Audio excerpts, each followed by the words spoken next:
I saw polar bears in front of my eyes. I saw glaciers melting. But more than that, I saw the impacts of climate change on my Inuit friends. The Inuit are indigenous to the Arctic, and they've been experiencing the impacts of climate change for the past multiple decades.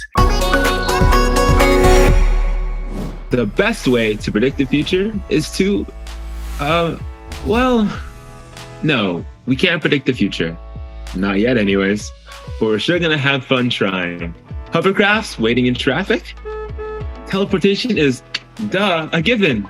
No more long, boring, polluting flights. Also, public nap areas will be the new Starbucks. Ooh, that's a future I can get behind. Welcome to POVme, friendos. Small world, big talk. If you've guessed it, you must be a smarty pants, because this episode is about the future.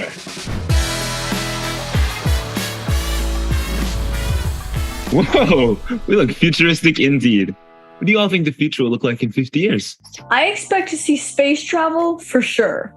If there's ever a second list for Mars, I'd love to sign myself up. Flying cars. In Back to the Future, we had all of that envisioned for 2015. We barely even scratched the surface. I mean, our hoverboards don't even hover. And I know, it would be difficult to implement. Air traffic would be a nightmare. But we've been envisioning flying cars for so long, it would be a marker on where we've come as a civilization. I mean, just think about it. It would be a whole chapter in a history book. I agree. I'd pay good money for a flying Mini Cooper. For me, it would be battery transfer from phone to phone. I want some of my friends' 90% fully charged battery. Yeah, portable chargers and I don't have the best relationship. Technology seems like such a reoccurring theme for everyone. Question, you know how sometimes we teach our grandparents and our parents how to use stuff? What do you think our kids will be teaching us? Oh, Uber Space. I barely know how to do it now. How do I book one of those? I'm looking forward for my grandkids to be teaching me how to use the new iPhone 5000X and then annoying them with, but does it tell the time? Same. Do you think the future will be better than it is now? As a society, I foresee and hope that racial tensions will ease up and that we're more community-driven in the future. Wow, optimistic. My image of the future is very bleak, to be honest. I feel like accepting people for who they are and choose to identify as should be a given, but we can't even do that now. I mean, we're in the 21st century. I just don't see how that would change. We can call across the world on our smartphones. We have a hard time computing identity. I don't know, honestly. I hear you, Cody. Climate change is definitely one of my reoccurring nightmares.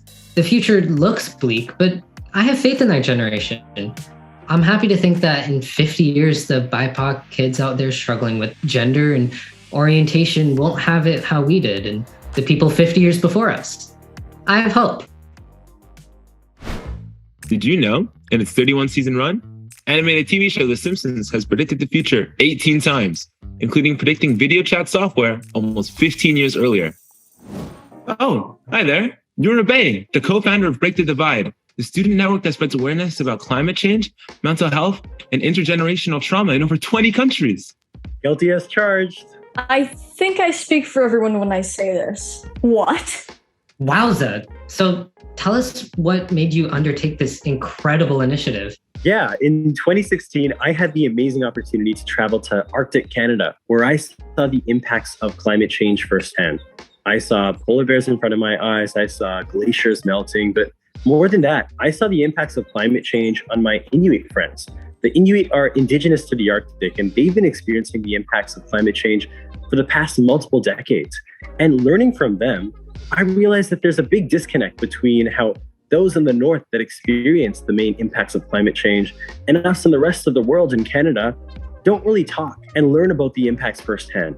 And so I started Break the Divide when I came back from my expedition with my brother, with my friends, with peers, with my Inuit friends, to connect young people, to learn about the local impacts of climate change and start dialogue about mental health, resilience, traditional knowledge, and create ways that we can learn from one another so that we can create local solutions to the big problems that we really do face.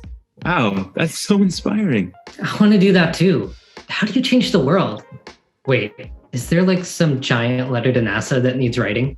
No, unfortunately not. There's no big letter that we can all write. But when you're thinking of how to make change, you need to start small.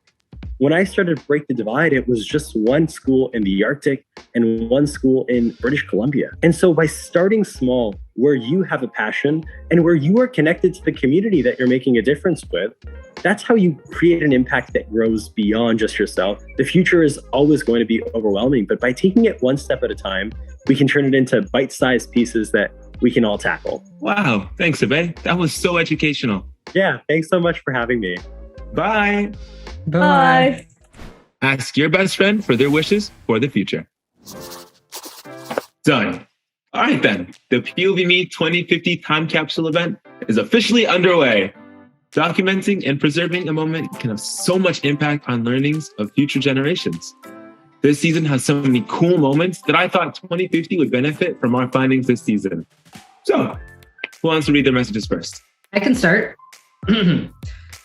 Dear 2050, my contribution to the time capsule is my pride flag from our What's at the End of the Rainbow episode. I hope that in the year 2050, being queer will be accepted worldwide and that the hate will stop. Say gay. Dear 2050, here's my tashiki from our Show Close episode. So that someone out there will understand the importance of cultural wear and representing one's culture. Dear 2050, I've put in important, highly researched statistics on learning disabilities from our My Superpower episode.